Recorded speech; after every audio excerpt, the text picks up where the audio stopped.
Ya estamos Listo. grabando, ya estamos Ok, transmitiendo y son la 1:05. pues Entonces, vamos a empezar. Buenas tardes a todas, todos, todes que nos acompañan. Estamos en nuestra tercera sesión de este seminario.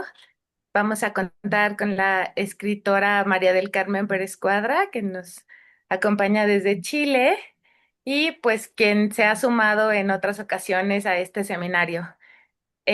Como siempre, el link de asistencia se va a publicar en el chat para los que están en Zoom y para los que están en Facebook, en los comentarios de la transmisión, vamos a colocar más adelante el link para que puedan registrar su asistencia.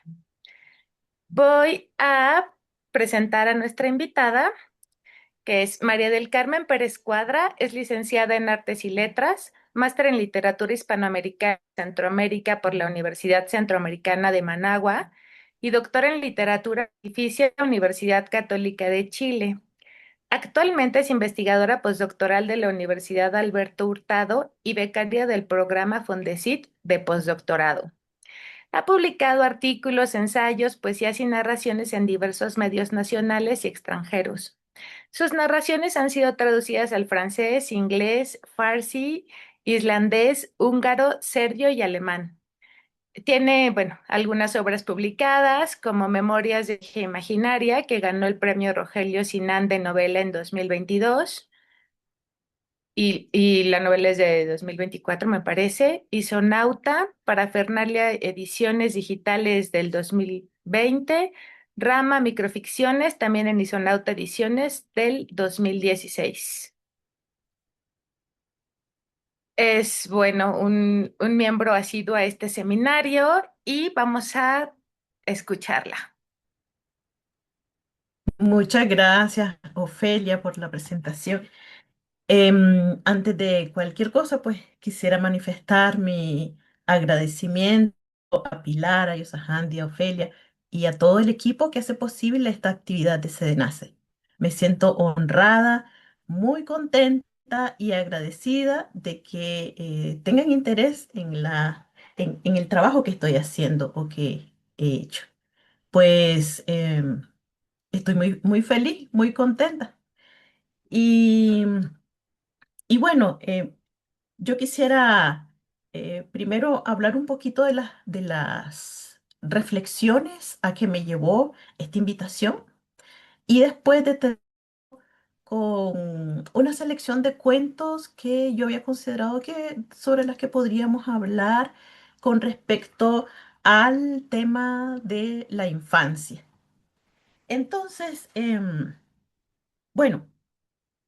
Para conectar de alguna manera con la magnífica e interesante ponencia de Tania Pleites, que fue la presentación anterior y que me encantó, yo quisiera llamar la atención sobre esta autora, María José Punte, y el texto que mencionó Tania. Yo inmediatamente me fui a investigar topografías del estallido, figuras de la infancia en la literatura argentina. Me llamó mucho la atención. Y bueno, en esa reflexión que hace suya, la reflexión de Punte sobre la que se detiene Tania Pleite, me hizo pensar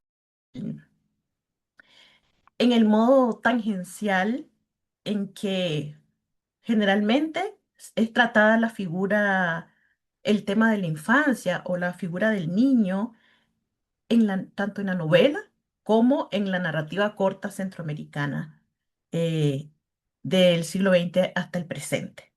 Entonces, pues me comenzó a dar vueltas el tema. mm, Repasé algunos fracasos que he tenido en tratar de escribir literatura infantil. Yo siempre, como que siempre tuve el deseo de aprender, de desarrollar una sensibilidad como la que corresponde cuando uno escribe literatura para niños.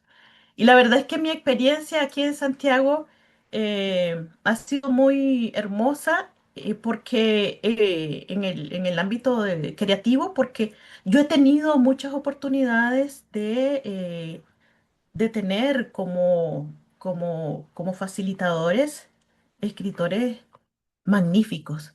He estado en talleres de escritura para niños con María José Ferrada o en talleres con Juan Pablo Sutherland, por ejemplo. Personas que amo y que admiro muchísimo. El detalle es de que me di cuenta que en realidad, aunque yo anduve ahí coqueteando con la literatura infantil, como que es muy difícil, para mí es una cosa como impenetrable. Y en toda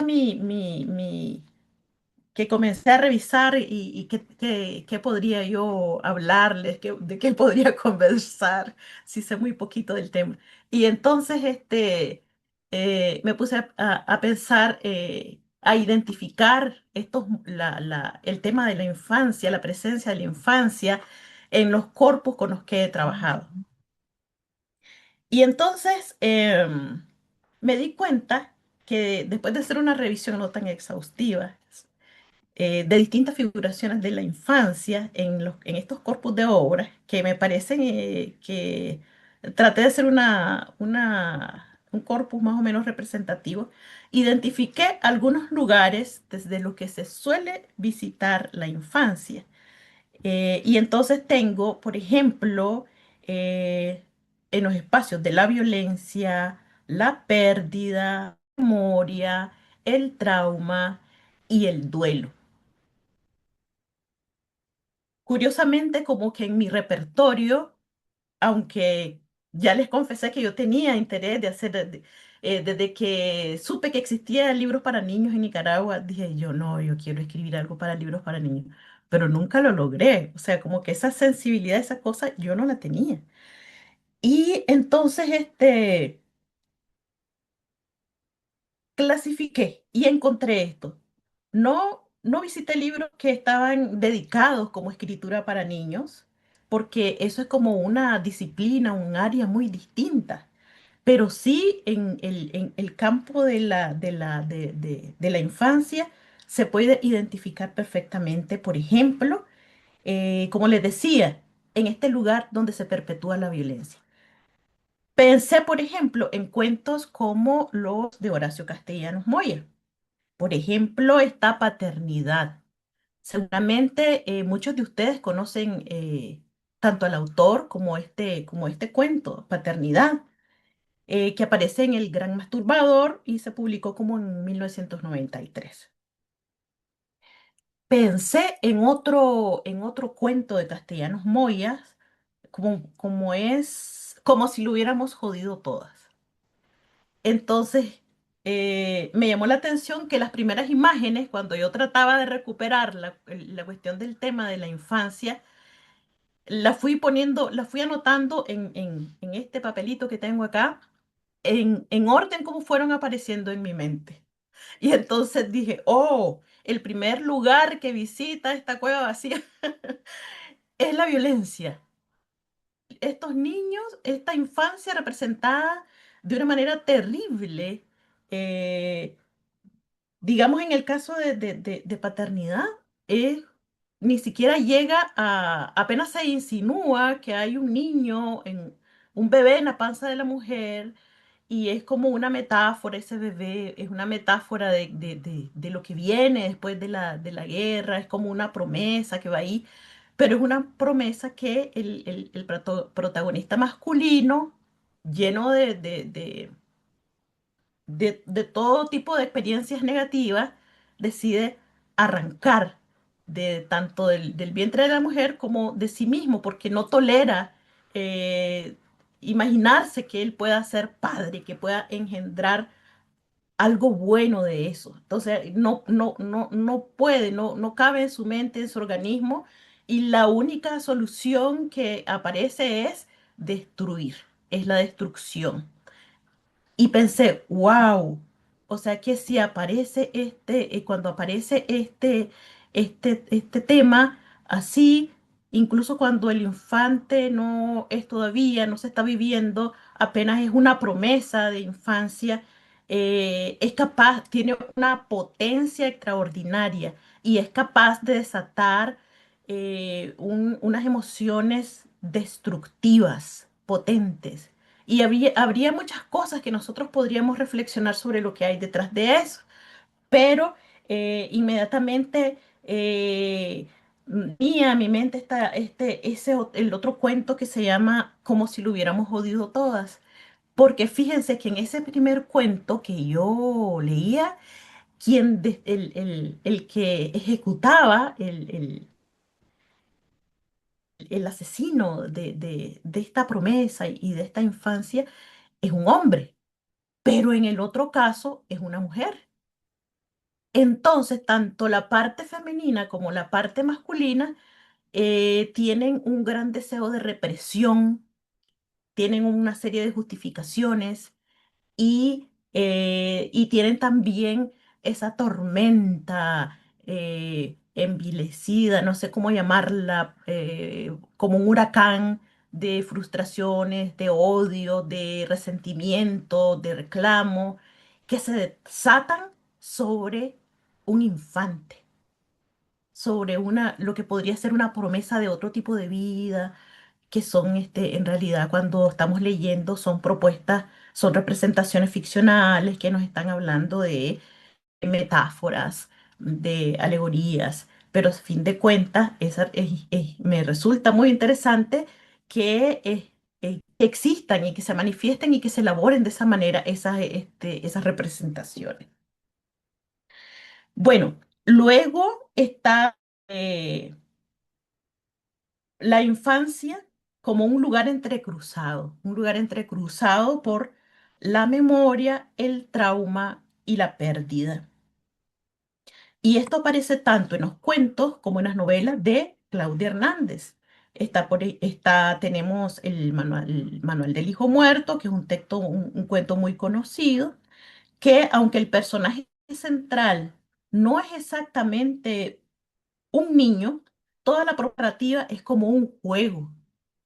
Todo la estrategia narrativa nos hace sentir el cuento como instrumento como un juego, en el que el cuerpo del personaje central se evoca como en como un juego muy complejo, pero que evoca la ternura que podemos sentir por un hijo, por nuestro niño perdido, un niño que queremos recuperar completo, que esté entero.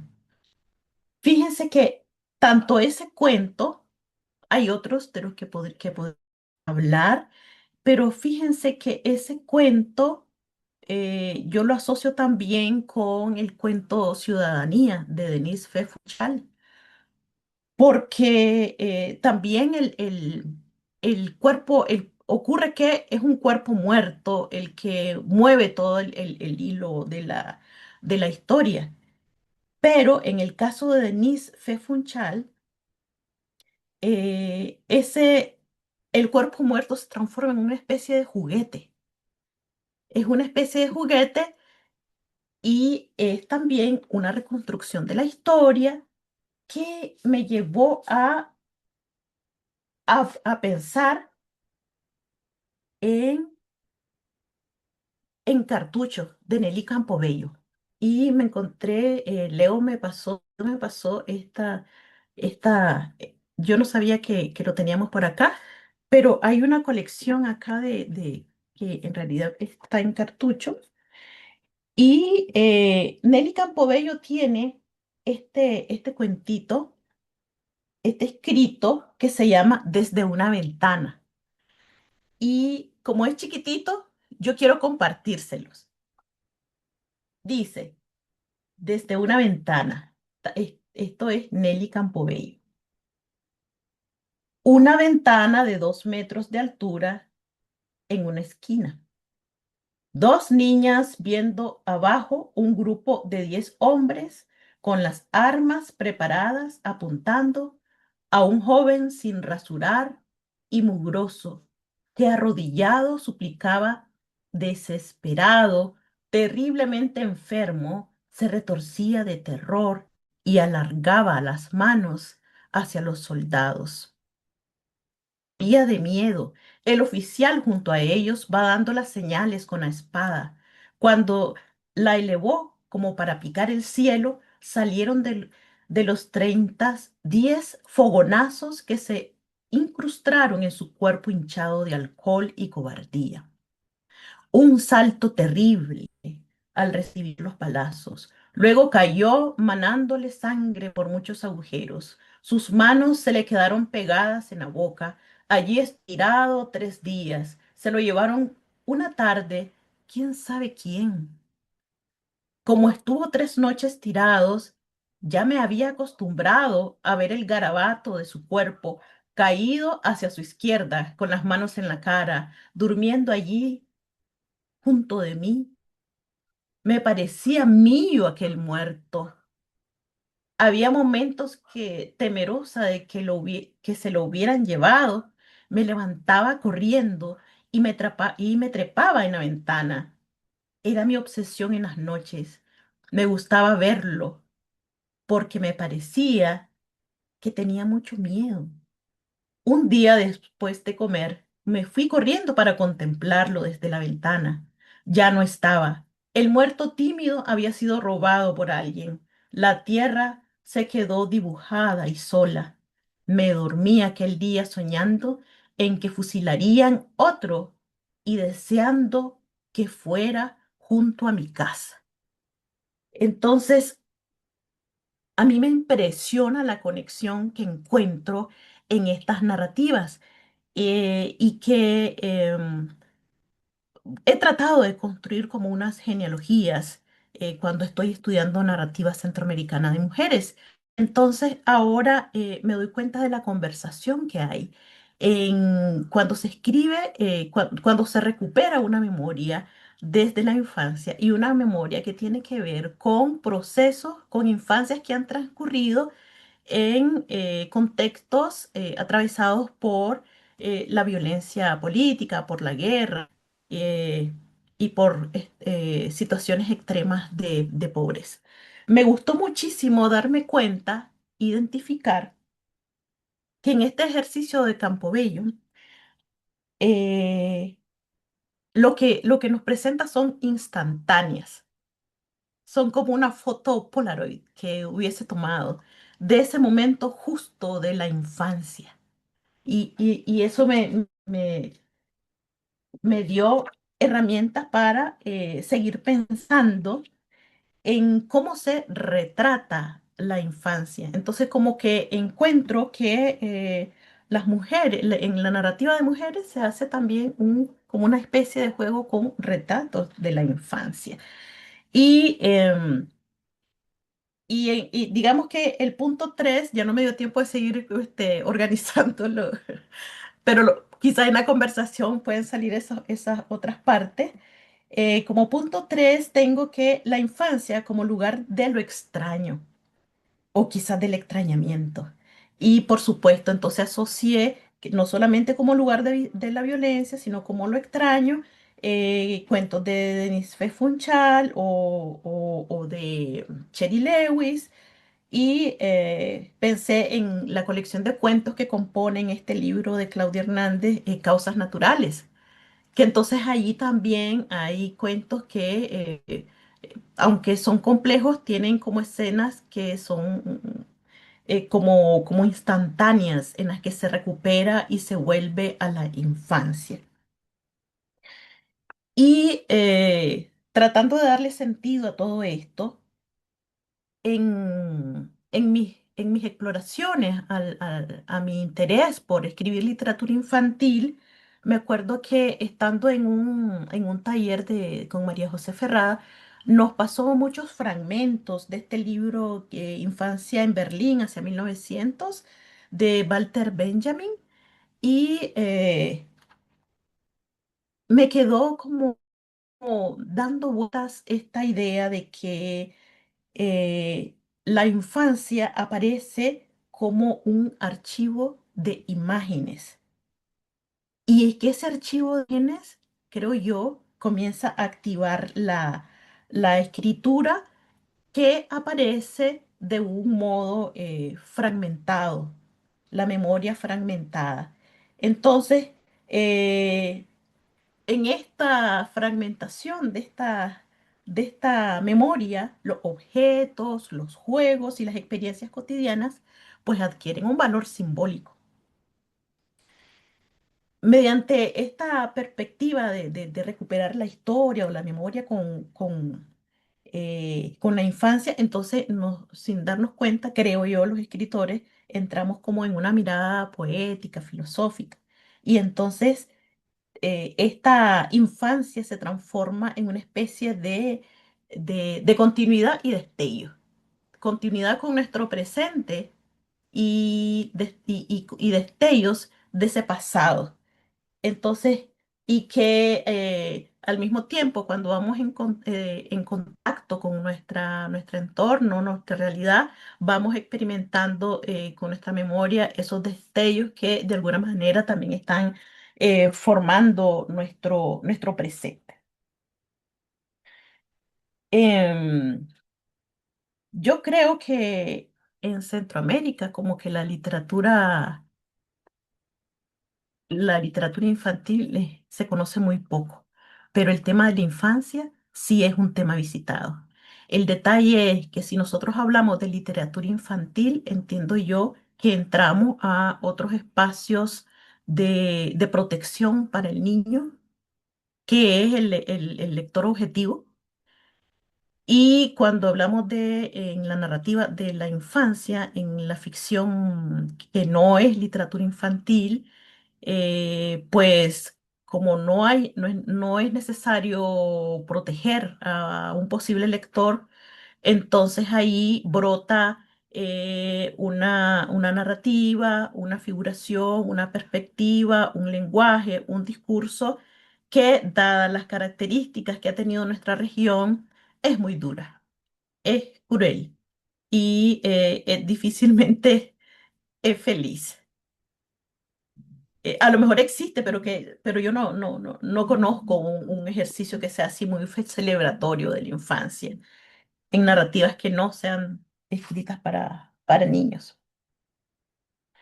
Bueno, entonces yo creo que en todo caso, si de alguna manera en mi narrativa se ha abordado el tema de la infancia, está en diálogo con con el tipo de narrativa que ha trabajado Denis Fefunchal, el propio Horacio Castellano, o Carmen Naranjo, o Claudia Hernández, a quien admiro muchísimo, y por qué no, también con esta grande y fascinante Nelly Campobello. Em, bueno, yo no sé, yo creo que quizás podríamos conversar ahora sobre algunos de los cuentos que leyeron para la sesión, o no sé si ustedes tienen comentarios sobre estas reflexiones un poco locas que he hecho. Em, Pensaba yo en esta conexión con Campobello cuando releí este tema, el cuento que se llama Álbum Familiar. Cuando Pilar me dice, bueno, pongámosle un nombre a la presentación, no sé, me decía yo, ¿qué? Me quedaba aquí un signo de interrogación en la cabeza. Y bueno, álbum familiar, porque es uno de los cuentos que me gusta de la colección. Y entonces ahora me di cuenta que sí, que tenía sentido, porque en álbum familiar funciona este tema de la instantánea, la memoria, la recuperación de la historia y la cuestión de la infancia como un lugar de poder, de tremendo poder simbólico, y también espacio en el que lo creativo tiene muchísima, muchísima fuerza.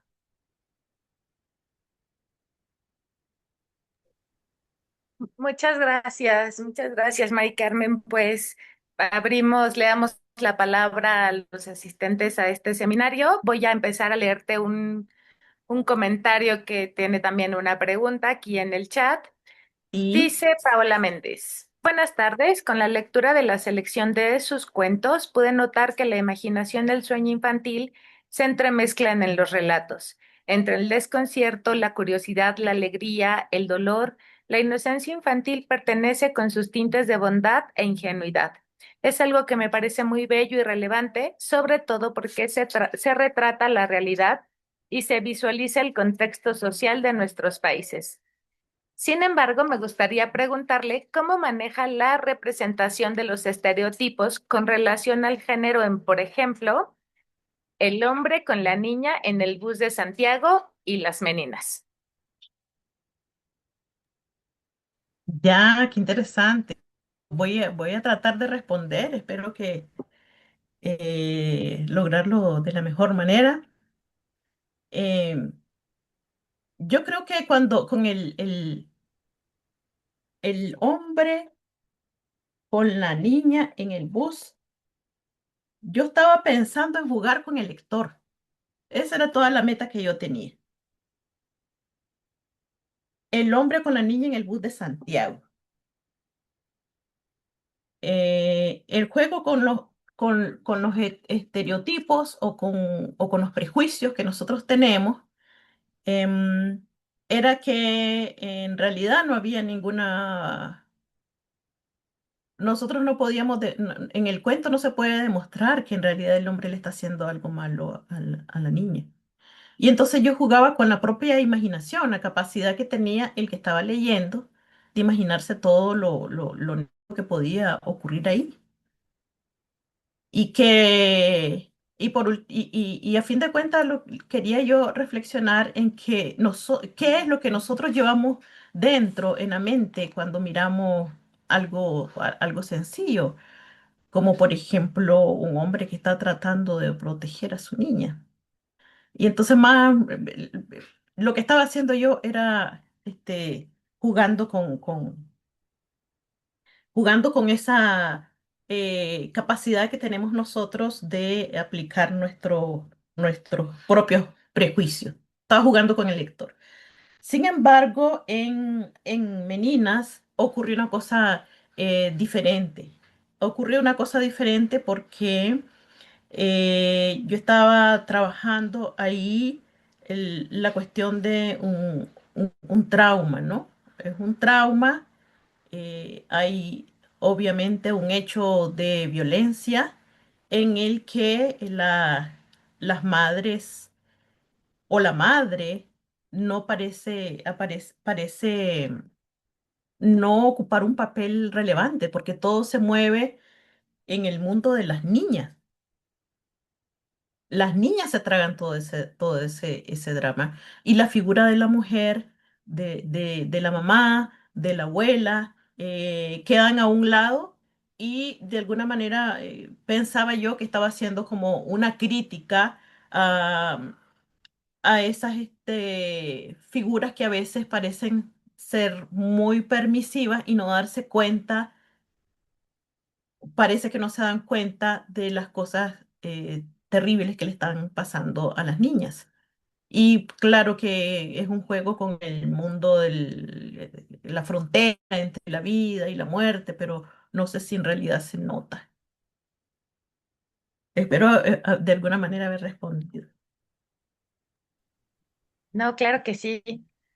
Yo voy a aprovecharme de mi privilegio y voy a comentar que justamente estos cuentos donde la perspectiva es infantil, como en el caso de Nelly Campobello y el cuento de las meninas y álbum familiar, es como estos cuentos que parecen que duelen más profundamente, son justo los que se escriben desde una perspectiva infantil, como en el caso de las meninas, estas niñas que están en su casa, en un ambiente familiar y que juegan y que van creciendo y que van desarrollándose y sucediendo las cosas que nos tienen que suceder a las mujeres y, y esta ruptura de su infancia y que no nada más es quiebra a ella, sino a sus hermanitas y a su relación familiar, es pues claro que es profundamente violenta y profundamente triste, ¿no?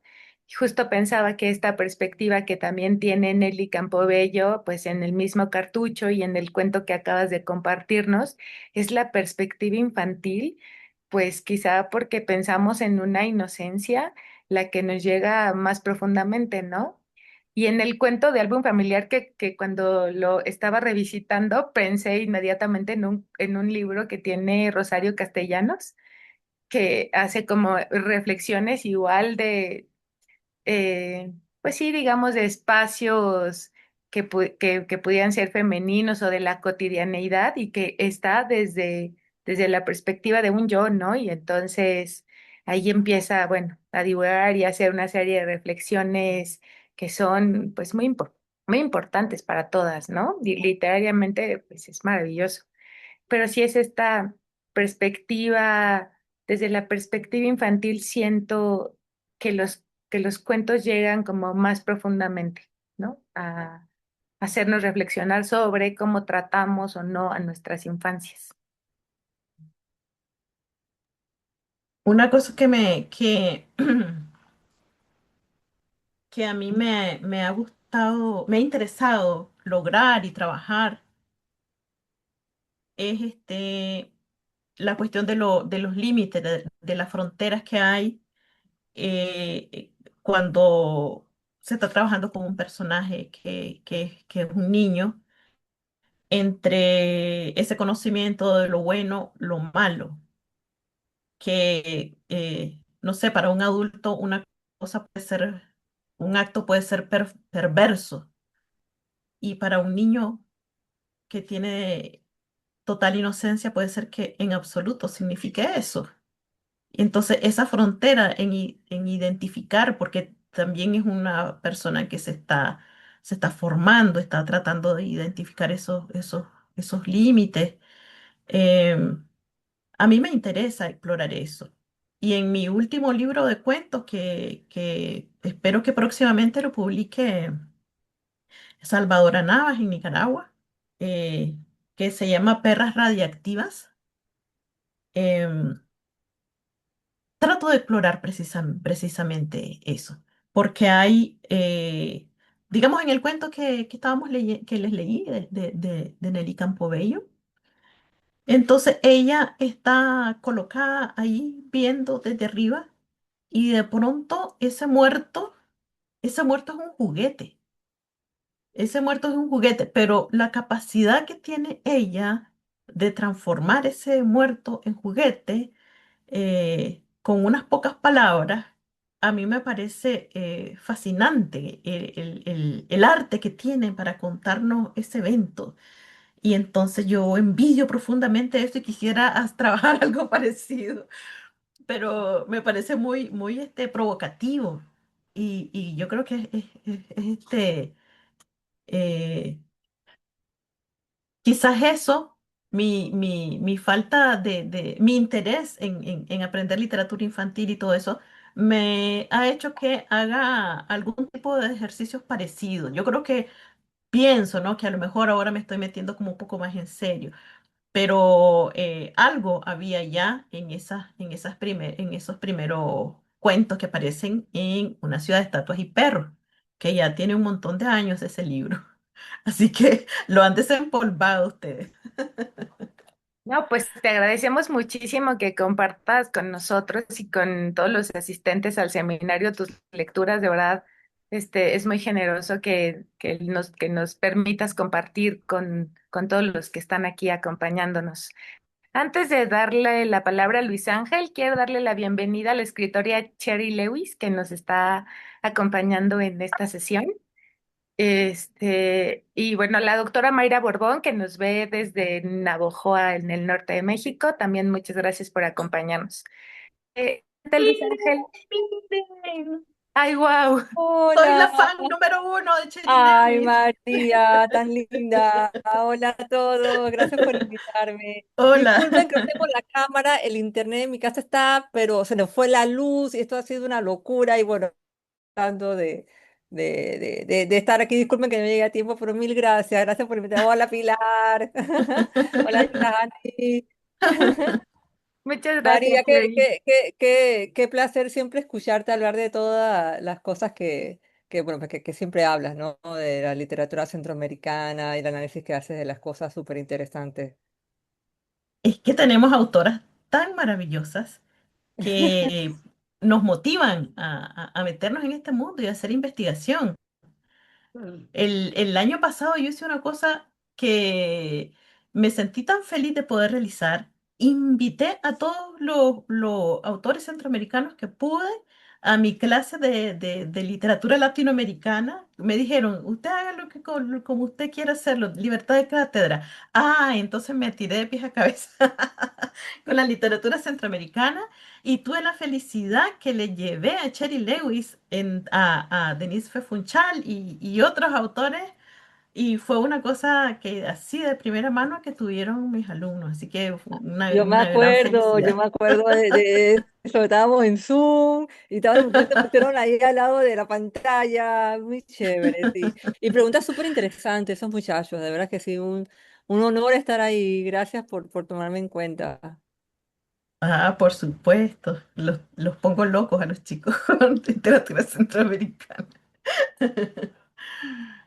Es que Muchas algo que gracias por acompañarnos. interesante que mencionas y es verdad, o sea, nosotros en Centroamérica no nos estamos leyendo lo suficiente. Entonces, mencionabas ahorita de que no sabemos mucho de literatura infantil centroamericana, ni siquiera sabemos literatura en general centroamericana. O sea, siempre es difícil incluso conseguir libros. Eh, entonces, sí es un problema que tenemos a lo largo de Centroamérica. Y si entre nosotros no nos leemos, imagínate el esfuerzo que hacen en México, Sudamérica, ni siquiera otros continentes por conocernos, pues entonces sí es una problemática que tenemos presente desde hace mucho tiempo. Aprovecho de comentar de que Cherry es una de las autoras de las autoras centroamericanas más conocidas fuera de Centroamérica, que trabaja con narrativa para niños. Y tiene también una serie, trabajó en una serie infantil que se llama Siniestro Mu y la vaca lobotómica, que la he Sí, disfrutado mucho y que ella sí ha trabajado directamente para público infantil, que eso es como otra disciplina, otra área, y que pues no todos estamos capacitados para hacer semejante cosa. yo empecé a escribir para niños con las vacas lobotómicas. Eso es bien loco. Bien. Ahí fue donde empezó todo. Nada más, Ya Genial, no es le una quito más experiencia. tiempo, ya es no, el tiempo de María. Disculpe, no quito nada más más tiempo. anunciamos que Sherry va a estar con nosotros en mayo, a fines de mayo, ¿no? En el CDNAS. Genial, Sí, genial. sí. Adelante, Luis Ángel. Ahora, no sé si escucho bien. Te escuchas muy Eh, bien. bien. A ver, un momentito, que no me encuentro en. Nada más, primero comentar sobre los textos que me resultaron muy antagónicos entre ellos, porque, por ejemplo, leer Meninas y El hombre con la niña en el bosque de Santiago me resultó como muy brutal, ¿no?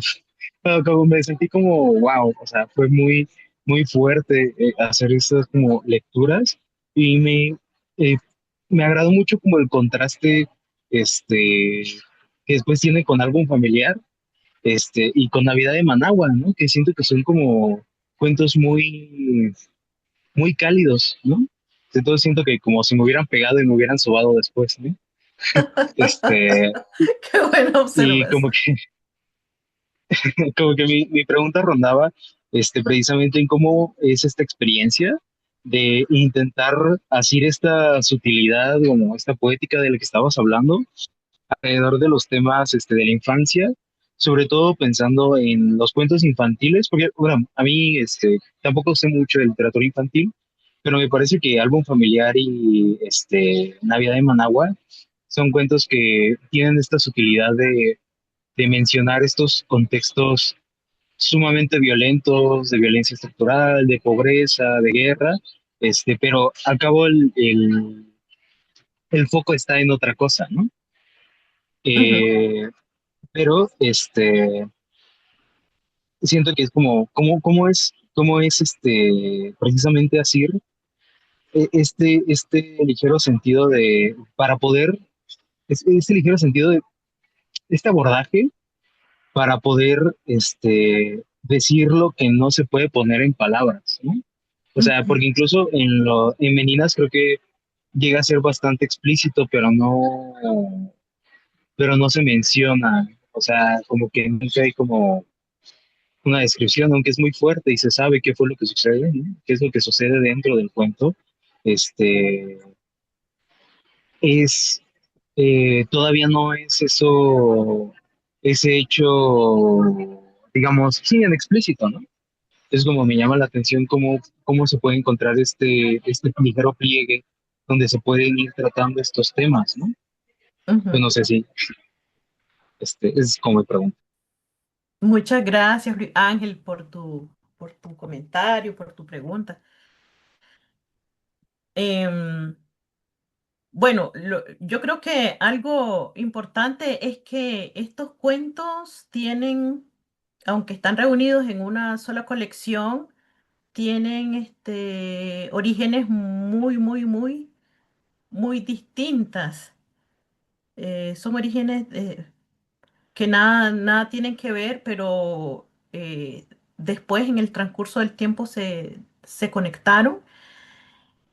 Y, por ejemplo, Navidad en Managua fue el primer cuento por encargo que hice.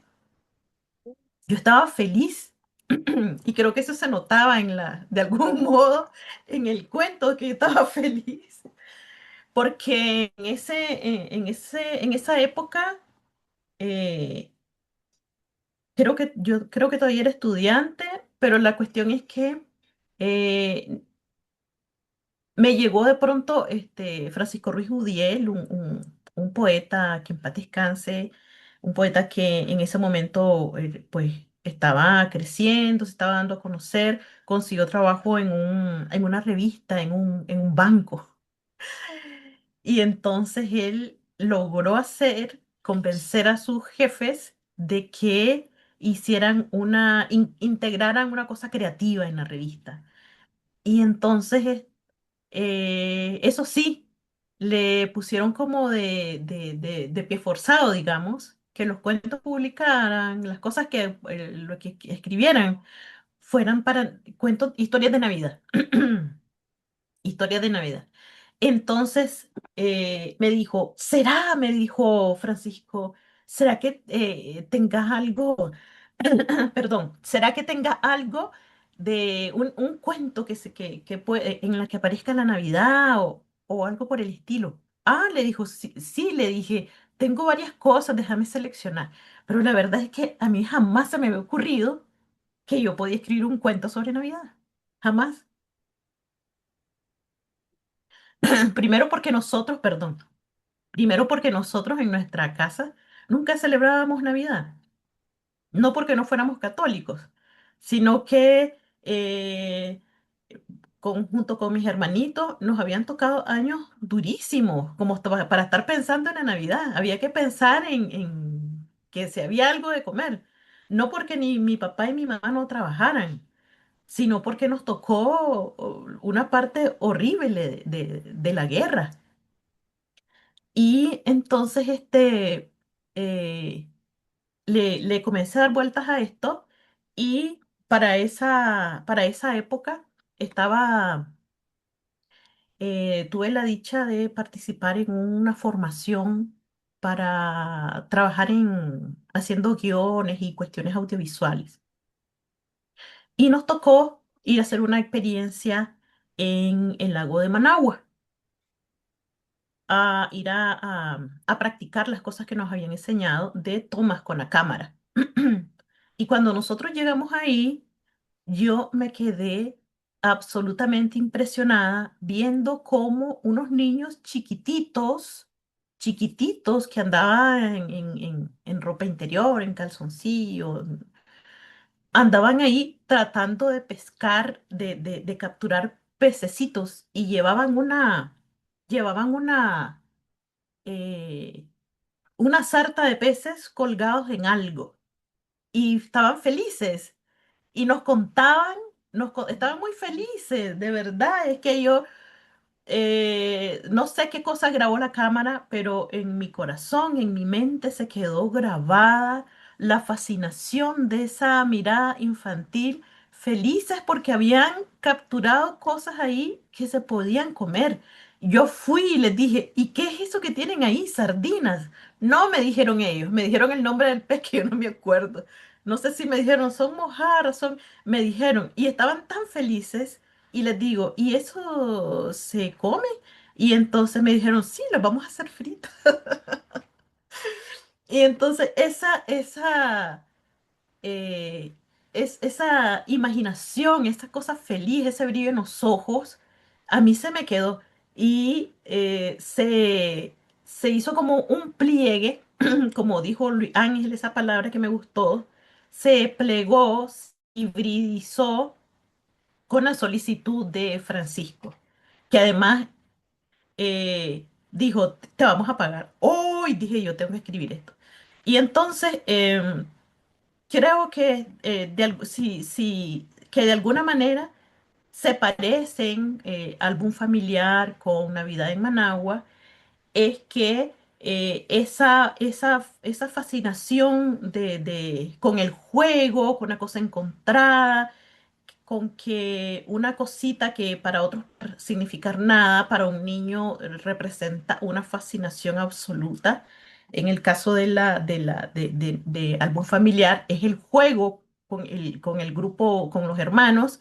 En Navidad en Managua es la promesa de que van a recibir un regalo que no llega y esa esperanza que tienen en la Navidad, pero que esa fascinación por completo, toda la circunstancia horrible que los está circundando. Y entonces creo que sí, tienen esa conversación. Y álbum familiar fue, aunque es un cuento, es una historia chiquitita, yo la trabajé como 3 años en diferentes talleres de escritura. Primero intenté que fuera un cuento feliz porque nos dejaron el pie forzado. María José no, María José Ferrada dejó busquen en sus cajones una fotografía de su infancia y traten de conectar con ese niño de ese momento, hablen con él. Y entonces yo, migrante en Santiago, decía, no tengo ninguna gaveta para ir a buscar una foto. No tengo, y si fuera a buscar en las gavetas de mi casa que están en Nicaragua, tampoco encontraría ninguna foto, porque las fotos se las tomaba gente que tenía dinero y que tenían dinero para ponerlos en un cuadro y que tenían una casa que tenía una pared para poner el retrato y clavarlo allí y que los demás lo vieran. Y yo no tenía nada de eso. Entonces, dije, pues el recurso que voy a utilizar es, me voy a imaginar que tengo esa foto. Y entonces hice el ejercicio de imaginarme que tenía la foto y qué es lo que vi ahí. Entonces, la memoria inmediatamente recupera la infancia y los momentos maravillosos. Y los momentos maravillosos no era ir a Disneylandia, no era un juguete caro que nos regalaron, fue un día en medio de la guerra que mi papá salió con un palo que le puso el pañal de la niña pequeña y salió a buscar qué darnos de comer y regresó feliz con con unas cabezas de pollo. Y me acuerdo que nosotros jugamos y jugamos de una manera que nos dolía la barriga y yo no sé si comimos, pero fue un día, yo no sé qué es lo que pasó, que habíamos comido antes o si fue efecto de las cabezas de pollo, pero fue un día de juego que maravilloso. Entonces, a partir de una experiencia personal, yo elaboré esa historia. Y entonces, pues, eso es lo que tienen en común, que en realidad la perspectiva infantil logra rescatar al sujeto de cualquier circunstancia que pueda ser negativa. Y es como una tabla de salvación. Perdón, mucho hablo. Voy a quedar calladita.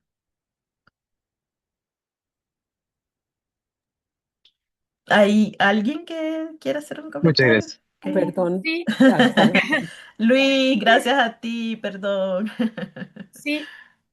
Pues le damos, Lilian tenía la mano levantada, pero si no, vamos con Ulises Pacheco. Antes quisiera aprovechar para decirles que en el chat del Zoom ya está el pase de lista y también en la transmisión en vivo desde Facebook está ya puesto el enlace para que no olviden registrar su asistencia. Adelante. Perdón, dice Lilian que sí. Sí, Lilian, si quiere. Bueno, es que, hola, buenas tardes y muchas gracias por tu literatura, por tus cuentos, Hola, muy, muy Lilian. conmovedores, terriblemente conmovedores. Y bueno, es que ya los había leído y bueno, sí, te quería agradecer. Te iba a preguntar justamente de dónde te inspirabas y porque es muy vivencial, ¿no? Entonces sí se siente que hay pues un corazón latiendo en cada cuento, o sea, no es que sea la imaginación, pues, ¿no?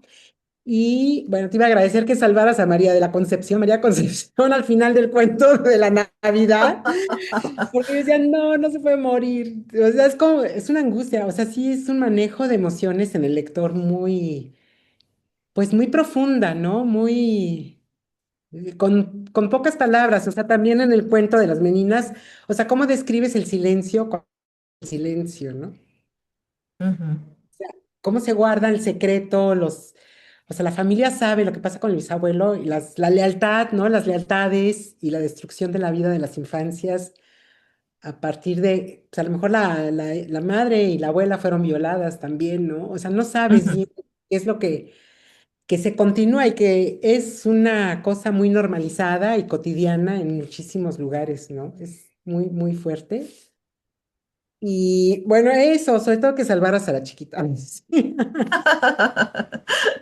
Eso Es- fue lo que, Esa fue mi buena acción del día. sí, esa fue la Navidad, yo creo que para todos los lectores. Pues Muchas gracias. qué bueno que a pesar de que no son unas historias alegres, pues funcionan, ¿no? Se pueden leer. Y bueno, y si luego también nos quisieras platicar como de tu proceso creativo, o sea, cómo vas estructurando, cómo vas logrando la interacción entre los personajes, esa inocencia sobre todo, ¿no? Que yo creo que es, pues, bien difícil desde un mundo adulto lograr la inocencia de los personajes. Sí, La yo prueba- pienso que es muy difícil, es un desafío y yo no siento la verdad es de que yo no siento que lo logro, siento que lo he intentado, siento que he hecho un esfuerzo, pero yo me siento que soy un aprendiz. A mí me gustaría escribir desde esas perspectivas de la inocencia como trabaja, por ejemplo, Cherry Lewis o Claudia Hernández o Samantha Schweblin, qué sé yo, pero autores que admiro muchísimo. Eh, pero sí, eh, yo intento tener modelos y trabajar, refugiarme en mis propias experiencias, pero no todo lo que aparece en el libro, pues son historias personales o tienen en realidad que ver conmigo. Muchas de las cosas que hacen ahí en la colección de cuentos, Una ciudad de estatuas y perros, fueron pies forzados porque yo estuve en talleres de escrituras con Lisandro Chávez Alfaro, con Sergio Ramírez, con un montón de autores a quienes yo pues admiro y que todos los que daban oportunidad de ir a aprender a escribir, yo me metía.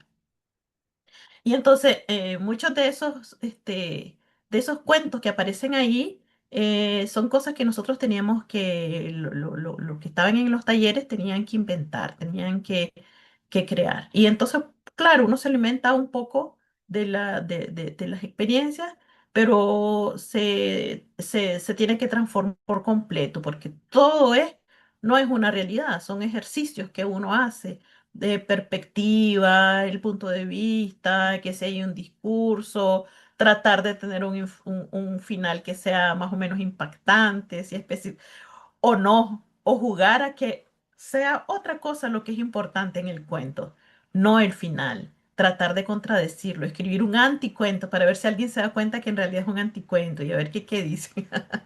Hay hay una elaboración, pero para mí es como ponerme a jugar, ¿no? En ese sentido yo lo disfruto mucho la escritura, porque es como ponerme a jugar con un rompecabezas. Muchas gracias. Gracias. Em, Ulises, por favor, adelante. ¿Me escuchan bien? Sí. Perfectamente, Ulises. Ok. Bueno, ahorita que estaba hablando como de escritoras que hablan de la infancia y que mencionó a Nelly Campobello, o sea, ya tiene un rato que leí esa, si digamos, novela o libro, y nunca me había puesto a pensar que pues, sí, realmente parte desde el punto de vista de la infancia, y cómo ve toda la revolución, pero también haciendo ese ejercicio, estaba recordando algunos cuentos, por ejemplo, de Guadalupe Dueñas, que se llama El Sapito. Y pues ahí es una perspectiva más coherente, ¿no? De que no saber distinguir el límite hasta que matan al animal. Y o de Silvino Campo, que también tiene algunos cuentos que hablan específicamente de niñas y su infancia y la fantasía, cómo se mezcla. Y ya pasando ahora hacia los cuentos, eh, pues pensaba que o bueno, estaba pensándolo así, que la imaginación realmente es la resistencia. Por ejemplo, en el de Alone de Familia, pues la resistencia del papá es la guerra, ¿no? Y la de los niños es la imaginación y el juego. O también como incluso el narrador se utiliza esos registros de los niños propios, ¿no? Como un cuento de para Navidad cuando rezan para que no, bueno, le piden a Santa Claus que no muera, ¿no? Todo ese tipo de juegos, o sea, sí me hace repensar o cómo absorbemos la literatura que siempre queda de lado esas voces. ¿Y qué más? Bueno, los primeros dos son los más crípticos al principio para mí, luego ya o más bien sí entendía lo que pasaba, pero los volví a leer para reafirmar que sí pasaba lo que decía en el cuento, ¿no? Y es como, ay, tener ese dedo en la llaga, ¿no? Y que pues está comprobado que realmente cuando se dan los abusos es de gente cercana, no externa. Y pues sí, que es como bien decía el compañero, ¿no? De primero te pego y luego te sobo. Y nada más como ahondar en esos comentarios. Muchas gracias, Ulises. Pues la verdad es que ahora que me puse a curiosear y releer esos cuentos, eh, como que son duros en realidad. No sé si quiero escribir otra cosa, no sé qué va a pasar, pero realmente que me parece que eran como muy duros. Cuando armé esa colección de cuentos, yo tenía un montón. Y fue la primera vez que yo trabajé con un editor. Y y fue bien importante tener un editor para que me ayudara a entender cómo debía de organizar. Claro, era un diálogo, ¿no? Un trabajo a dos manos en el que yo aprendí muchísimo. Pero yo sé que había muchísimas que se podían plantear ahí, pero también había como una vena bien clara de este espíritu que lleva la colección. Y yo creo que fue muy bueno poder reconocer de que había esta cosa que es como un golpe. Porque Frío Austral o Váyase pero regrese, yo creo que la única historia que es un poco más que se sale un poquito de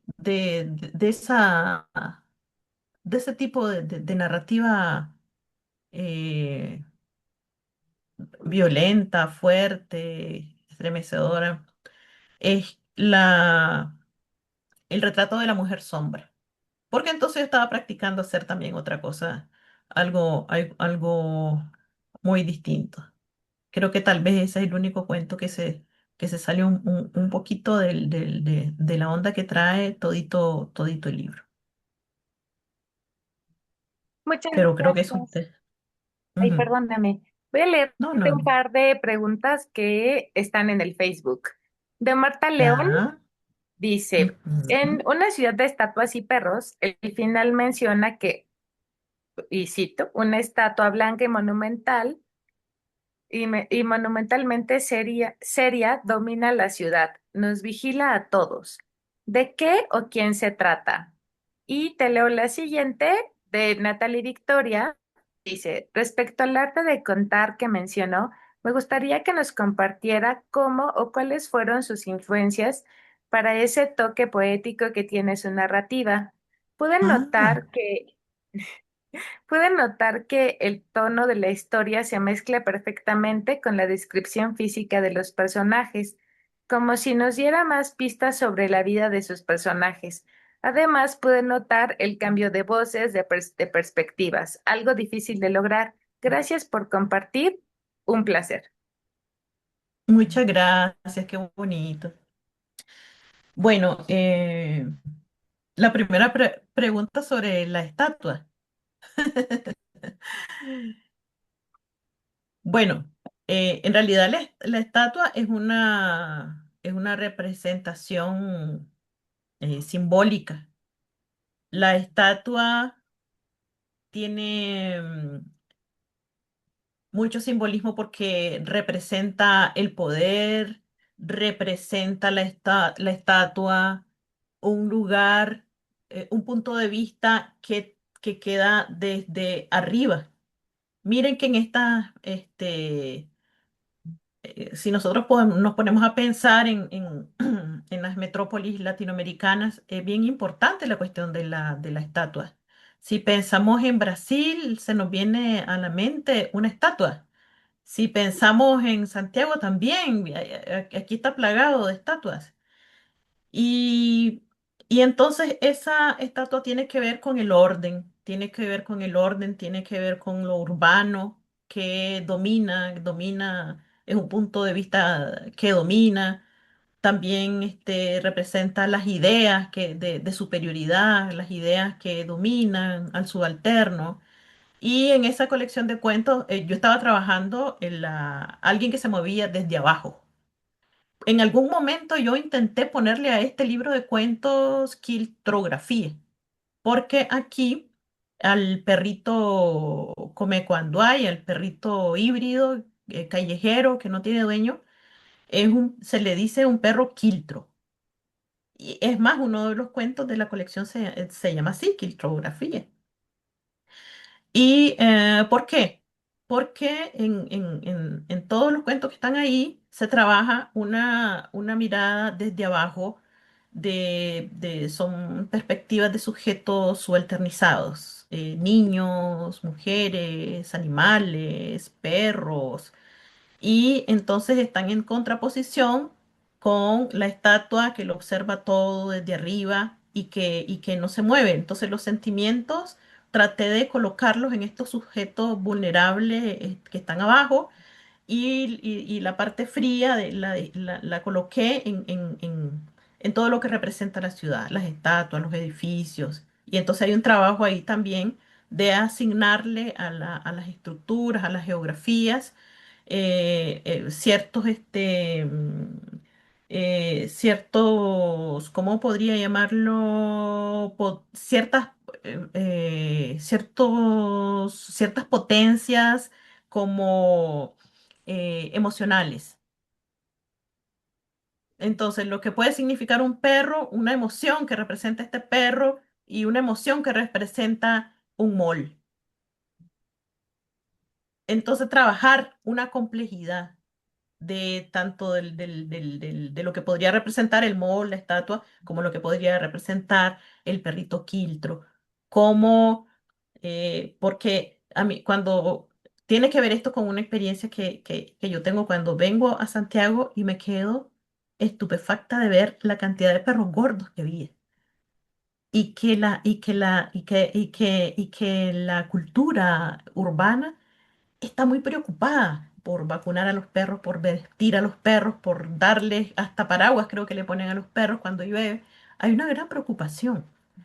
Y sin embargo, es una sociedad muy cargada de xenofobia. y entonces es intolerante con el extranjero. Y entonces todas esas dinámicas yo traté de hacerlas presentes en toda la colección de cuentos. Entonces con eso creo que tiene que ver la cuestión del estatus. Y la otra parte de poesía es que desde que yo estaba chiquita yo quería ser poeta, pero no lo logré. No, claro que sí, cómo no. Son altamente poéticos tus cuentos. Yo te lo firmo en Yo, donde quieras. y entonces cuando recuerdo que yo quería ser artista plástica y quería ser poeta. Y entonces me gastaba los libros en un santiamén haciendo dibujos y escribiendo poesías. Y hasta que mi mamá me agarró coscorrones y me dijo, estos cuadernos me cuestan sangre, se acabó. Y entonces tuve que abandonar la poesía temporalmente. Cuando pude comprar mis propios cuadernos, todo cambió. Maravilloso. Pero tiene la cuestión de la presencia de la poesía es porque a mí me gusta leer poesía y me gustaría, me gusta la poesía, me gustaría seguir escribiendo poesía. He ganado algunos reconocimientos, pero no he publicado un solo libro de poesía. Tengo los libros ahí, pero están inéditos. Ay, muchas gracias. Voy a leer ahora una pregunta que está aquí en el chat. Dice, buenas Ujú. tardes. Con la lectura de la sección de sus cuentos, puedo notar que la imaginación y el sueño infantil se entremezclan en los relatos. Entre el desconcierto, la curiosidad, la alegría, el dolor, la inocencia infantil. Ay, perdón, esta ya la había leído. Es la de las meninas. Ujú. Disculpen, esta es de Luis Ángel que dice que debe retirarse un poco antes, el que nos hizo una pregunta. Este, Ya. pero me gusta mucho este comentario porque dice, agradezco mucho que hayas respondido mi pregunta. Ahora puedo presumir que estuve conversando con una gran escritora. Saludos. Ah, qué lindo, qué cariñoso. Sí. Muchas gracias. Ahora, una pregunta de Facebook que es de Vicente Martínez. Es un poco Mm, extensa. Dice, buenas tardes, aunque ya había leído este libro anteriormente, en esta ocasión lo disfruté de otra forma, puesto, mm, puesto que aunque no soy muy partidario de la fauna domesticada, tampoco con la irresponsabilidad de la gente con estos animales, o sea, los perros. De repente me sentí envuelto en la cálida simpatía del latir de cola y de una suplicante mirada de algún canino en mi vecindad. A propósito del Día del Niño, con alguno de estos relatos, mi pregunta quizá un poco personal, dado que las novelas o los cuentos son resultado de la ficción, pero por otro lado también son una ventana abierta al mundo del escritor y que refleja parte de su historia en algún momento. mm. ¿Cuáles son los sentimientos más relevantes que he experimentado en la escritura de estos relatos y quizá más específicamente en los que se refiere el tema de esta sesión, que son estupendos? Creo que ya nos dio un avance. Eso dice Vicente Martínez. Sí, muchas gracias. Sí, yo creo como que de alguna manera de a poquito he respondido más o menos la pregunta, pero yo creo que eh, esa colección de cuentos está atravesado por distintos momentos de distanciamiento con mi patria. Son unos cuentos que son en realidad cuentos migrantes, son cuentos de exilio, son cuentos de exilio, son cuentos de que hay que enfrentar el duelo de romper con las raíces, porque yo los escribí cuando tuve que irme de Nicaragua para Costa Rica, porque eh, ocurre que perdí mi trabajo y terminé la universidad y no tenía ni un peso para pagar el diploma. Yo quería tener mi diploma de licenciada en Artes y Letras y me fui a trabajar como empleada doméstica de Costa Rica. Y me dolió mucho dejar a mi madre y porque yo, en vez de buscar qué hacer, como que si no había trabajo de empleada doméstica en Nicaragua, fui a Costa Rica porque pagaban mejor, pero fue una experiencia bien interesante y comencé a escribir y entonces era una experiencia también de separación, de distanciamiento. Después a los pocos años me fui para Estados Unidos y bueno, y terminé de escribir en Santiago. Y entonces esos cuentos en realidad están desde trabajado desde Nueva York, desde Pittsburgh, desde San José, Costa Rica, Jinotepe, Managua. Y aunque no dicen los nombres ahí, pero también tienen que ver con un sentimiento muy, muy, muy duro de separación y que tal vez yo no sé cómo explicarlo, pero que esa especie de amargura, de alguna manera, en medio de todo, sea una perspectiva infantil o no, se nota, está ahí una cosa pegada. Y además que yo no publiqué esos libros, esos cuentos en Santiago. Y lo primero que yo viví cuando llegué muy feliz, dije, me voy a tomar como sabático este año que vamos a estarnos 2 años en Santiago. Y fui a retirar una antología de cuentos que se había publicado aquí en Santiago y que tomaba en cuenta una cosa que yo había escrito y estaba fascinada. Fui a retirar ese libro a la editorial, dije, hola, soy una autora nicaragüense. Y cuando a los días ocurrió el sismo del 2010. Y yo dije, bueno, nos morimos, acarreé a mi familia a la destrucción y eso me trastocó. Y la separación de la familia y pensar que vas a morir en el extranjero, que no vas a regresar, toda esa carga emocional, la memoria, la infancia, yo creo que toda esa carga, había una carga ahí como que venía de la tierra y se me metía en el cuerpo y se arrojó de alguna manera sobre la escritura, está presente, se siente algo de eso. Sí, claro, voy a aprovecharme otra vez de que estoy aquí, porque justamente yo en la lectura de estos cuentos notaba como la geografía es como muy importante para el desarrollo de estos cuentos, ¿no? Y entonces siempre son espacios donde altamente violentos, ¿no? Por ejemplo, en el cuento del hombre es esta ciudad llena de gente, súper hostil, el camión,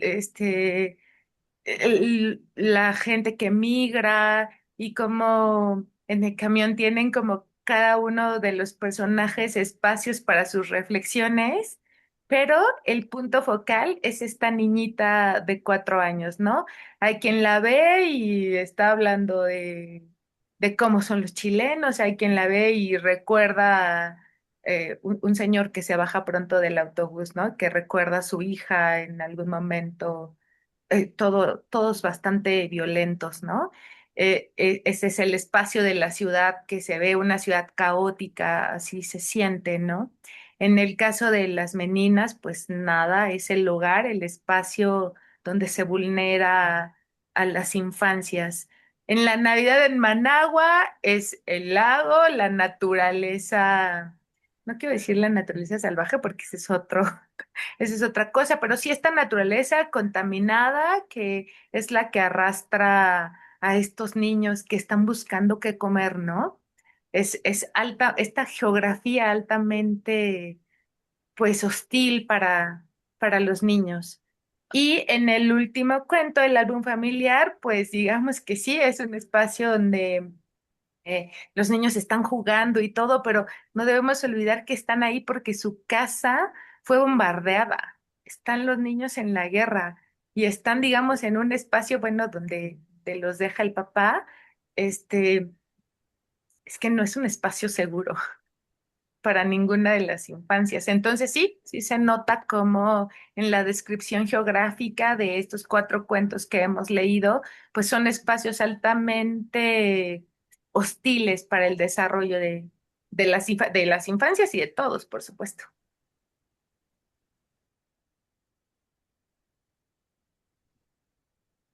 ¿Alguien tiene algún otro comentario, una pregunta? Yo puedo, Adelante, adelante, Pilar. Mari Carmen, he estado, a mí Meninas es un cuento que que me es muy sugerente particularmente porque me interesa cómo desmontas la idea de revolución en ese cuento. O sea, de esta revolución en términos de la justicia social y del hombre nuevo y aquel que llega y en lugar de construir una sociedad mejor repite los procesos patriarcales siempre llevados a cabo en sociedades.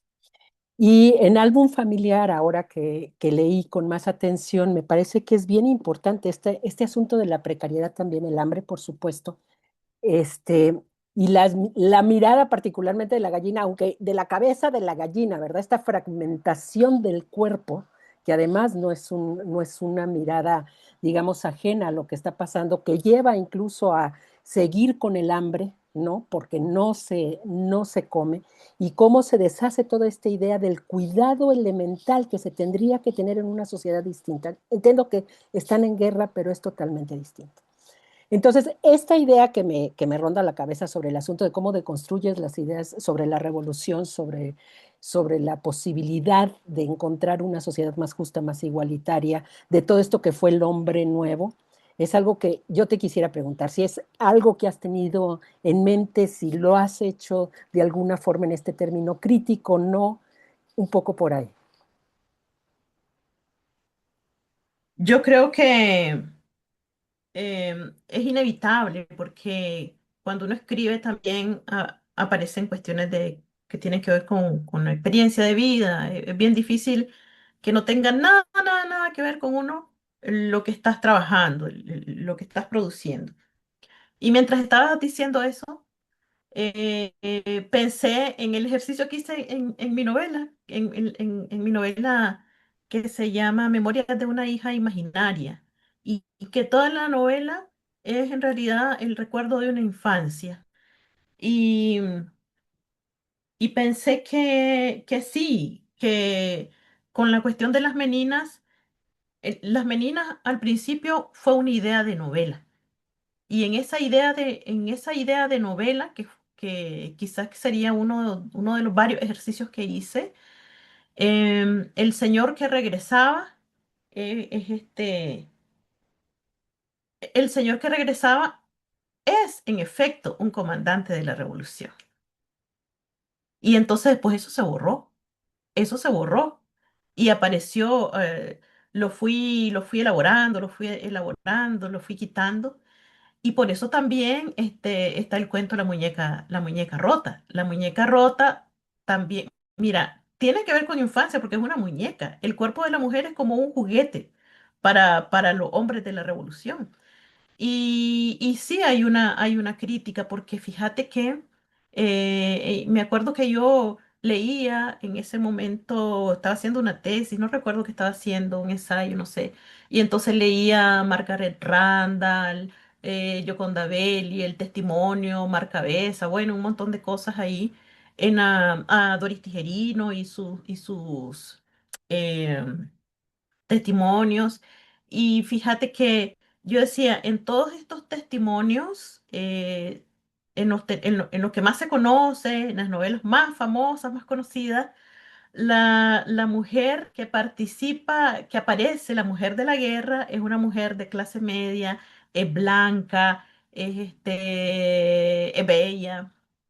Y la otra mujer como que no aparece, la mujer de los testimonios solo se queda en el ámbito de los testimonios, no pasa a la ficción. Y cómo es esa mujer? Decía yo. Y entonces esa mujer es una mujer que tiene fracturas por dentro y por fuera, porque la violaron a ella, porque mataron a su marido, porque mataron a sus hijos. ¿Y dónde se le ve? ¿Cómo le queda el cuerpo a esa mujer? Y entonces hice la elaboración de la muñeca rota. Entonces, no es una muñeca, porque me acuerdo que Ileana Rodríguez tiene un texto donde habla sobre Women's Guerrillas and Love, que habla sobre la mujer de porcelana y la mujer del país, no me acuerdo cómo es. Y entonces decía, una muñeca, una mujer de porcelana, una muñeca. ¿Y esta cómo sería? ¿Qué tipo de muñeca sería la otra, la que no aparece ahí? Que fue la que yo quise recuperar. Es una muñeca rota. Entonces sí hay un repensar sobre esta experiencia histórica, ¿no? Yo no tengo ninguna tendencia política, Pero sí, es una historia, está atravesado, ¿no? Por la historia. Y sí hay un reptar en el futuro, en el cuidado, en la promesa que traía todo este momento. Me acuerdo de de una frase que la anoté aquí en lo que vos estabas hablando, de un poema famoso de Edwin Castro, que decía, mañana, hijo mío, todo será distinto. Y entonces yo me acuerdo de que cuando mirábamos en nosotros niños y huíamos de la guerra y subimos una montaña huyendo de la guerra y mirábamos todo eso, y oíamos oíamos poemas, oíamos canciones que hablaban sobre la revolución y esa cosa, ese espíritu de sacrificarlo todo por un futuro maravilloso que en realidad, eh, pues sabemos que nunca ocurrió. Entonces eso también aparece ahí y yo creo que en Meninas se debe notar un rastro de eso, de lo que en algún momento fue un intento de novela. Pero creo que quedó mejor como cuento. Muchas, muchas gracias, sí, Sí, gracias. claro, recuerdo que en la sesión pasada te comentaba yo que tenía yo como una intuición de que había una continuidad entre esos cuentos, ¿no? Pero no podía asegurar porque solamente era mi intuición que traía ahí algo, ¿no? No se nos Ujú. escapa. ¿Alguien más tiene algún comentario, una pregunta? Hablen ahora, que está aquí la escritora.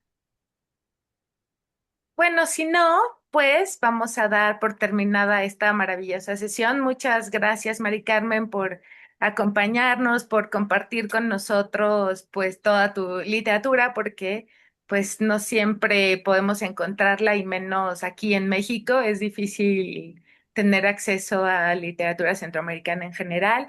Y les agradecemos mucho a todos los escritores que nos acompañan porque nos comparten muy generosamente pues sus libros. Quisiera antes de finalizar dejar algunos anuncios. El primero Mm. es que el horario del seminario será a partir de las 6. Si bien estas sesiones han sido temprano, obedece a que, pues no sé, Dante Liano está en Italia, etcétera. Entonces hemos tenido que cambiar. Mari Carmen está con nosotros en este horario porque es el único horario en el que puede acompañarnos, ¿no? Le agradecemos muchísimo, pero las siguientes sesiones serán en nuestro horario habitual, que será a las 6 de la tarde. Y pues nada, muy contenta de anunciar que nuestra siguiente sesión será el próximo jueves 26 de junio a las 6 de la tarde y nos acompañará Cherry Lewis, que está aquí ahora con nosotros. Genial. Muchas gracias y qué Tan, lindo. tan. Muchas Gracias, gracias. gracias. Todos invitados, para los que están inscritos, las lecturas estarán en breve en la carpeta de lecturas para que puedan leerlas. Y pues sería todo. Muchísimas gracias por Lilian acompañar. tiene una pregunta, creo. En mayo no hay sesión. Sí, Sí, es mayo. la Ah, sesión es que de... dijiste 26 de junio, sí. Ay, perdón, Sí, es perdón, es 28 de mayo, ¿no? 28 de 28 mayo. de mayo. Sí, Qué Me gracias. bueno salté el saber. mes. Sí, sí, sí. La emoción. Mari Chao, Carmen, muchas cuídense. gracias. Muchas gracias. Nos Gracias, estamos que estén muy viendo. bien. Abrazo. Chao. Bye. Chao. Bye.